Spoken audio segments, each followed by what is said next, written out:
Células são as unidades básicas dos seres vivos. Todas as células têm três coisas em comum, não importando o seu tipo.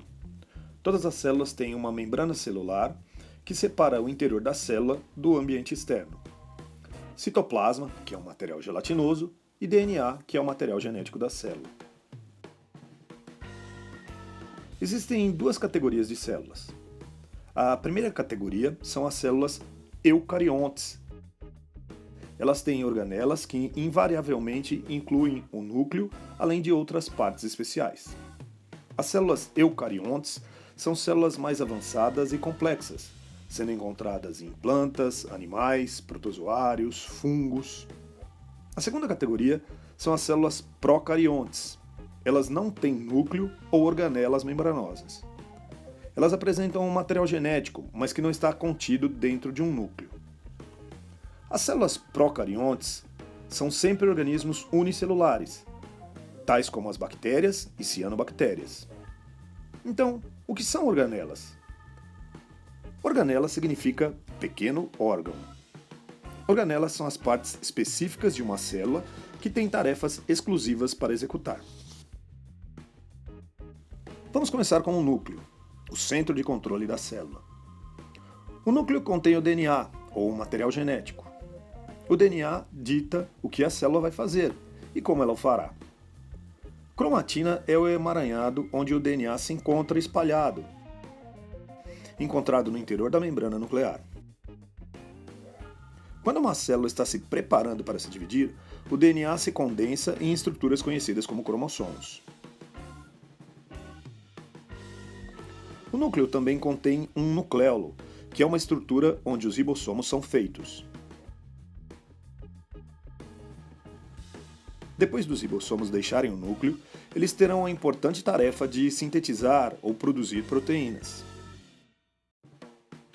Do lado de fora do núcleo, os ribossomos e o resto das organelas flutuam no hialoplasma, que é a substância gelatinosa no interior da célula.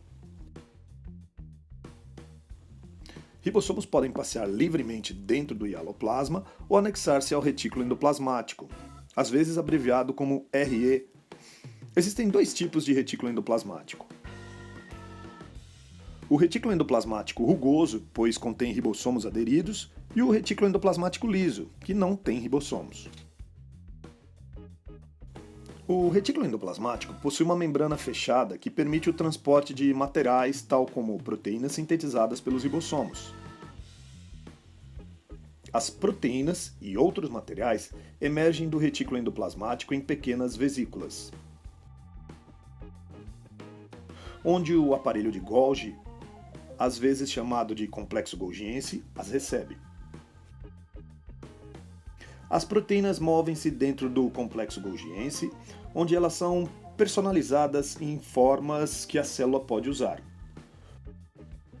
O complexo golgiense faz isso ao alterar a estrutura das proteínas em formas utilizáveis ou adicionando outros materiais como lipídios ou carboidratos.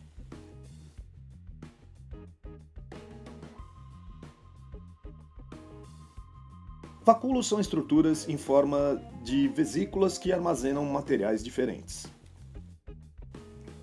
Aqui, nesta célula vegetal, o vacúolo, bem centralizado, armazena o suco vacuolar. Voltando à célula animal, você vai ver uma organela chamada lisossomo. Os lisossomos são como coletores de lixo que levam as partes da célula danificadas ou desgastadas. Eles estão cheios de enzimas que quebram esses restos celulares. A mitocôndria é uma organela que obtém energia para células tanto animais como vegetais. Durante um processo chamado respiração celular, as mitocôndrias fazem moléculas de ATP que fornecem energia para todas as atividades da célula. As células que precisam de mais energia têm mais mitocôndrias.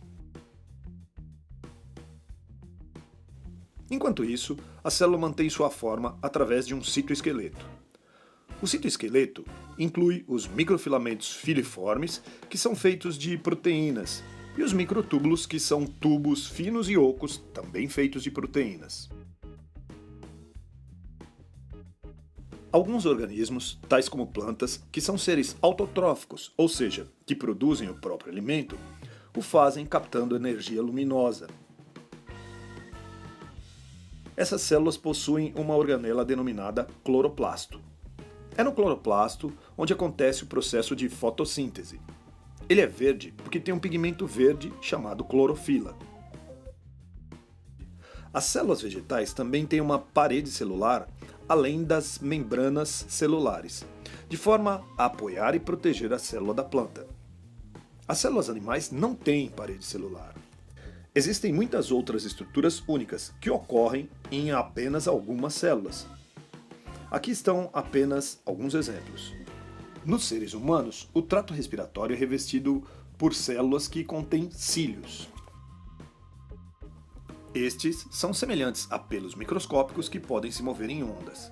Esse recurso ajuda a capturar partículas inaladas no ar e expulsá-las. Outra característica única em algumas células são os flagelos. Algumas bactérias possuem flagelos. Um flagelo é como uma pequena cauda que pode ajudar no movimento das células. A única célula humana que possui flagelo é o espermatozoide. Em resumo, lembre-se, as células eucariontes são células vegetais, animais, de protozoários ou fungos, que possuem um núcleo e organelas membranosas, enquanto as células procariontes são organismos unicelulares, sem núcleo ou organelas membranosas.